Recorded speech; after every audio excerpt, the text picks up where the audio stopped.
Welcome to CISO Point of View. I'm really happy to be joined by Kristen Sanders. Kristen, how are you doing today? Good. How are you? Very well. Thanks for taking time out of your busy schedule.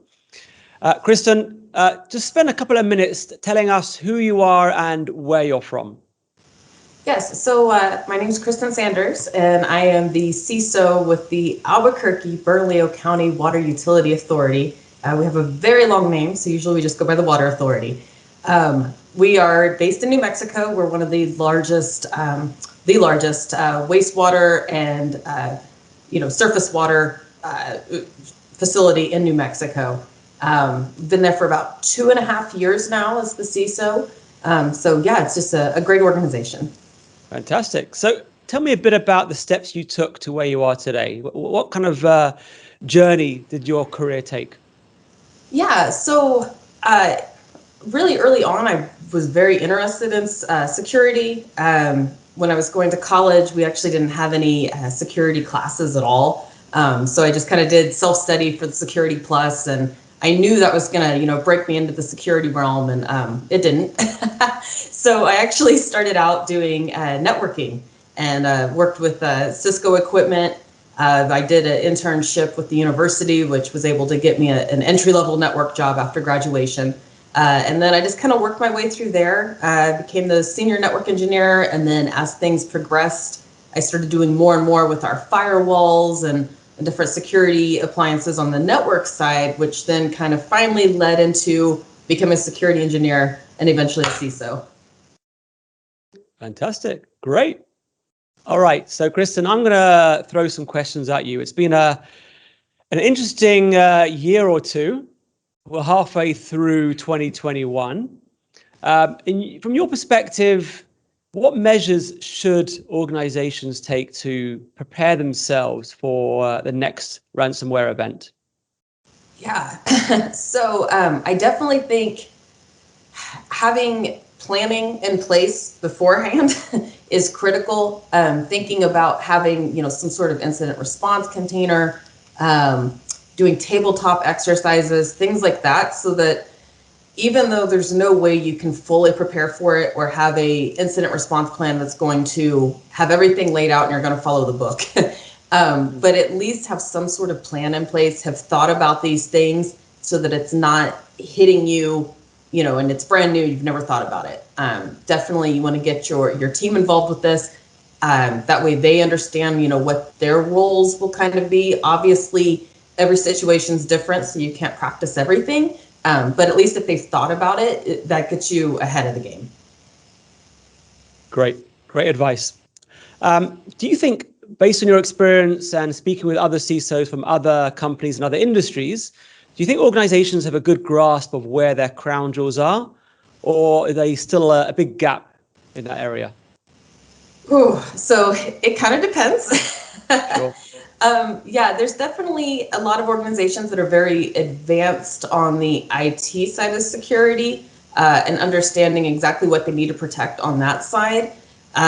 Working in critical infrastructure, I've found that a lot of utilities, there's this disconnect between the OT side and the IT side of the house. So perhaps the IT side really has a good grasp on, what the data is that they need to protect, but they may not necessarily understand, where the crown jewels are on the operation side of the house. So I've seen that going on with a lot of utilities where there's that disconnect going on.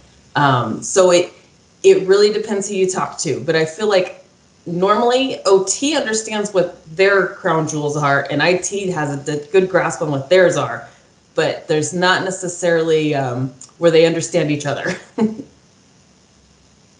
Okay. One of the things we've seen is, of course, the increased sophistication of attacks in the last 6 months, the last few years, in fact. And of course, as security teams led by the CISOs, of course, they're trying to do everything possible to deploy new technologies, to deploy new strategies to protect their core data and their organizations. And one of the things we've seen probably at the beginning of 2021 is that threat actors are starting to penetrate vulnerabilities in storage management systems, which is fairly deep down in the data center and a bit of an untapped market, I suppose. And this greatly improves the incentive for the enterprise to pay the ransom at the end of the day. And it's usually after the critical data is exfiltrated and then encrypted. Do you think CISOs and the teams are aware of the need to secure storage systems and backup systems and storage management systems? I do feel like, at least I feel like a lot of people are getting on board with that now and understanding the necessity. I definitely think that instead of this mentality of, well, I'll just do some backups, there's more of this thought of like, well, what happens if the backups, are compromised? And, it's not just about the backups all the time. A lot of times, I mean, we need to have more of this defense in depth strategy to it. Backups are critical, definitely. But then you start looking at, for example, some of the recent attacks that we've had with the pipeline. That was a complete shutdown.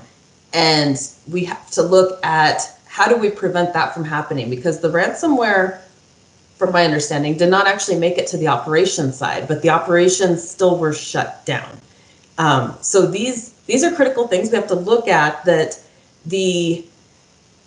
if we do start seeing where ransomware starts targeting IoT, in this case it did not, but if it does start going that direction, backups are not really going to be your silver bullet in those situations, because they're actually targeting the availability of the device as opposed to your data. And then, potentially having a data breach and getting getting more ransom out of you for that way.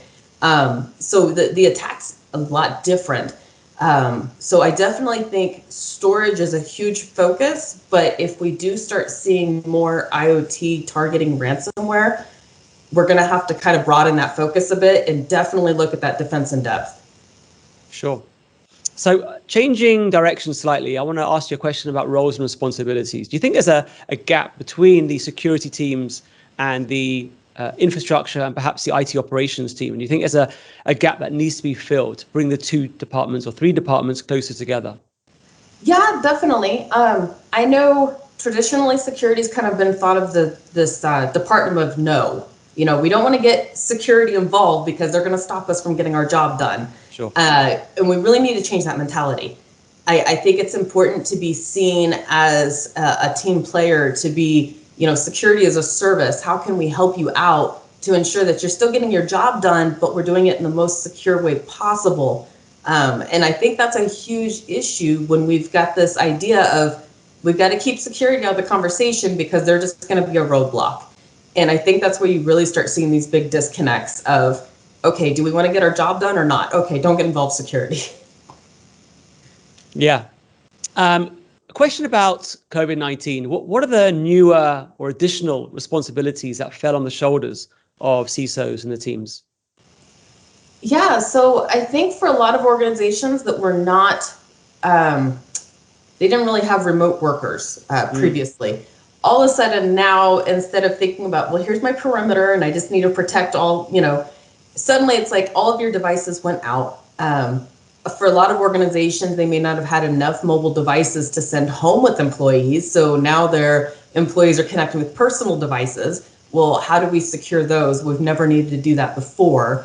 Ensuring that you have that protection going all the way back to the user at home instead of focusing on, hey, when they're connected to the internal network, here's our controls and how are they protecting them. Now we have to move those controls outside of our perimeter. Some organizations, obviously, they were already dealing with this before, so it wasn't such a big deal. But for a lot of organizations, having workers start working remotely was brand new territory. And suddenly, there was major issues of, oh, well, we don't even have enough capacity on our, firewalls to support all these VPN users. And, it left a lot of people struggling. All right. I want to get to the final question. We've covered a lot of ground in a short space of time. So again, changing direction.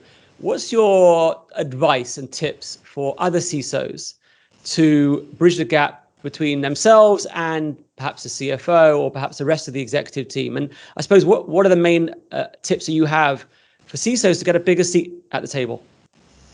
Yeah, so I think a big part of that is to cut out the technical jargon. That's great with the IT staff, but when you start getting into the boardroom, Not so much. I think a big thing is to ensure that you have some sort of security framework that you're following. And not only that, but having the metrics and KPIs in place so that you can actually track your progress, because that is what they like to see. If I just start going in there and rambling about all these new security controls we put in and all these acronyms, they're not going to understand what I'm talking about. That's not really going to wow them. So if I can come in there with some very nice graphics displaying exactly, here's how much progress we've made, here's where we're trying to get, here's where we're currently at, that speaks volumes, because management does understand KPIs. They don't understand acronyms. So I think that's a huge part of it. Amazing. Kristen, thank you so much for joining me. Thank you.